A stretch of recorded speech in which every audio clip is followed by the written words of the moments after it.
So Imam Ibn Qudamah rahimahullah here in this chapter discusses fasting, the inner dimensions of fasting, some important topics pertaining to it as well. And he says that fasting is a very, very special act, and it has some special qualities that are not found in other devotional acts. The first of those is that it has been ascribed to Allah. It's been attached to Allah subhanahu wa ta'ala, fasting.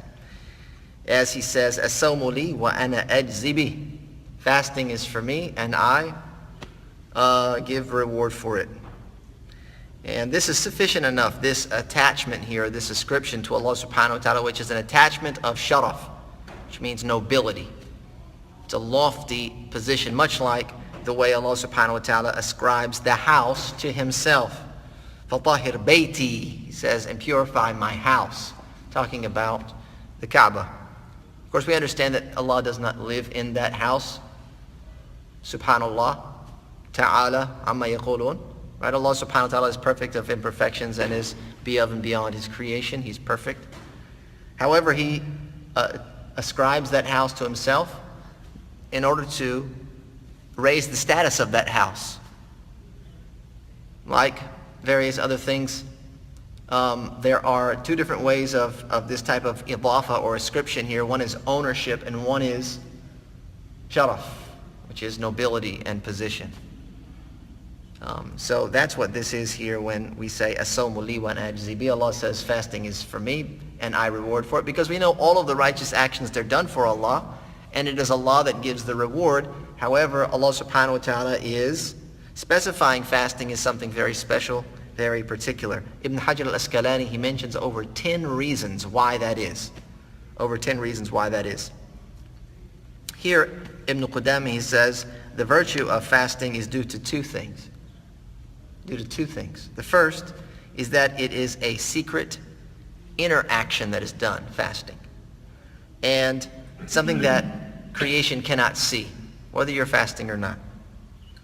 And it does not contain any riya or showing off, so long by doing it as an act in and of itself, because it's not something that's witnessed. You don't see a person fasting, because fasting is restraining from something. It's the absence of doing something, meaning you're not eating, drinking, or spending time, intimate time with the spouse. So that's restraining yourself. Whereas praying is a physical action that can be witnessed. Giving charity is a physical action that can be witnessed. Hajj, those types of things are all actions that someone can see you doing, whereas fasting is something that you're doing and no one knows about it. Unless you go, "Oh, I'm fasting today." Or here's the sandwich. Yeah, even there you can still get away. "I'm not hungry, thank you." You can make up some, way to escape from having to reveal the fact that you're fasting. If you wanted to keep it as personal and private as possible, you can say, "Oh, thank you very much, I already ate. My intention is suhoor. I already ate at suhoor." Or, "I already ate last night. Thank you, I already ate." Instead of going, "Oh no, I'm fasting." It's not a problem, but to really preserve and safeguard the intention and the private nature of the act, you can find your way around even those situations. The second thing is that it is a subdual of the enemy. It is controlling, if you will, or making an attempt at controlling the enemy. The enemy being the enemy of Allah, shaitan. Shaitan is the enemy. And the avenue of the enemy is ash-shahawat, the desires.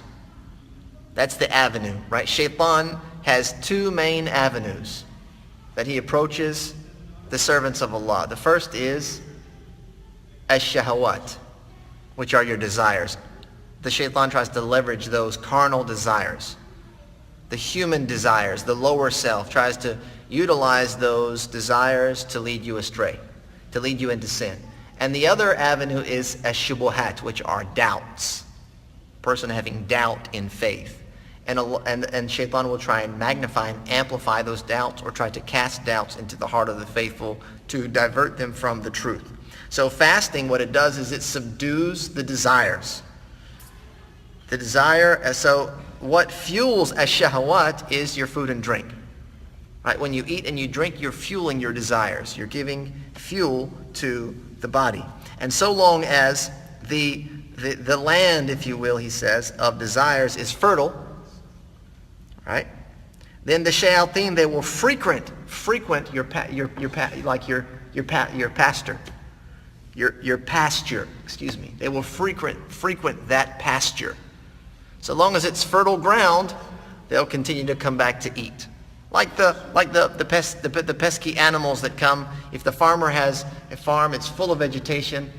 The animals, they're going to keep coming and eating from that vegetation. When the land is barren, there's nothing to eat from. Or when there's very few, they're more likely to find other pastures to take from. And so when you fast, you restrain that because you weaken those desires by denying yourself food and drink. So he also says that there are many things that have many evidence from the Quran and the Sunnah that have presented the virtues of fasting, and they're very well known. And so he doesn't talk about that a great deal.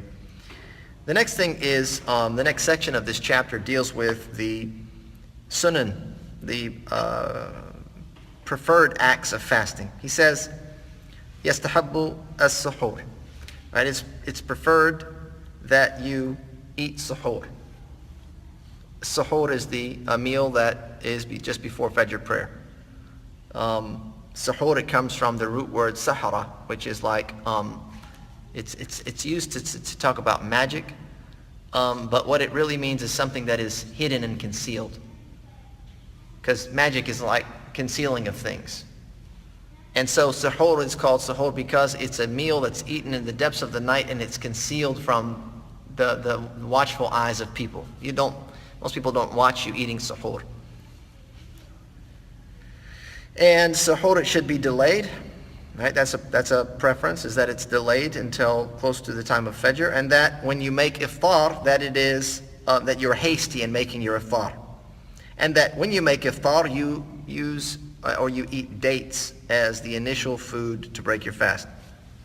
It's also preferred that you are generous in Ramadan, from the mustahab or the sunan of siyam for Ramadan is that you are very generous, that you embark upon righteous deeds, that you increase in your charitable giving, kathratu sadaqah, that you increase in your charitable giving, and you do this modeling after the Prophet ﷺ. All of these things were actions that he did. He did not restrict himself to one particular thing, like praying Taraweeh only. Yes, he prayed Taraweeh, but he was generous, he gave sadaqah, he did various different things throughout the month and while fasting as well. Also, it's preferred that you dirasatul Quran, which is to read and to study the Quran, to perform i'tikaf in Ramadan, in particular the last 10 nights, and to exert yourself and to push yourself in those last 10 nights. It was reported in Sahih Bukhari wa Muslim, Aisha radiallahu anha, she said that the Prophet ﷺ would shadda mi'zara. He would tighten his waist belt in the last 10 of Ramadan and would enliven the nights and would wake up his family. So 3 qualities in the last 10. Tighten the waist belt. What does that mean, to tighten the waist belt? There were 2 explanations to this. One is that he would stay away from the marital bed. Okay, he would spend his nights in worship, not in intimacy. Number 2 is that it's metaphorical it's a metaphor for the extra effort that he would exert in embarking upon actions of righteousness. Nothing to do with less food? We'll get to that point. That is something that's mentioned here. As for the belt, not necessarily. And that means and the reason that he would exert himself in the last 10 was because he was seeking the reward of Laylatul Qadr, which is the night of Qadr, the night of power. So those are the 2 explanations of the scholars as to what the tightening the waist belt means, or the waist garment. The other one was ahya al-layl, which means to enliven the night, meaning that he would stay awake at night in worship, in devotion. And that means that sleep would occur during the daytime, or little naps here and there, right? But the nights of the last 10 should be spent awake. And then, of course, he would wake up his family. So that's something that is also on the schedule of what to do in Ramadan, is not just to see to your own self, but also to go in and get the family up and have them partake in the worship. Even if it's just a little bit, an introductory level, especially for the young kids and for some of the women that are not used to being up at night and are not used to extensive prayers, without burdening them, you can have them join in something sensible. And I think a good practice would be that, you, depending on the age, they get to be about 6, 7, 8 years old, that's when they start praying. In the nighttime, you also need to adjust their sleep schedule a little bit so that they can become accustomed to this. They can understand what Ramadan is, what Ramadan means. It means in the last 10, we're busy in prayer at night. We're not sleeping through the night. And plus, it's just practical. I mean, if you're going to be up at night, you don't want your kids waking up at 8 a.m. and then now you're jammed up, because now you're not going to be able to stay up. You're not going to be able to do what you need to do, right? So if you keep the kids up a little bit, and then you have them pray, maybe even you lead the Taraweeh at home. You pray here, and then you go home. You spend like 15, 20-minute little Taraweeh session, whatever they're capable of doing. You introduce them into the idea, and then you can come back for Qiyam, and you can, etc. Right? So you don't have to limit what you pray in Taraweeh and Qiyam to what's happening in the masjid. You can go home, and you can hold your own sessions there. Right? So that you can, iqadha ahla, as he says, woke up the family. It wasn't just be awake while I'm praying, it was be awake to pray as well, to invite them to righteousness. Right? And so the important thing that should be noted is that when you do this, you don't break them with it, but you introduce it in a way that's acceptable.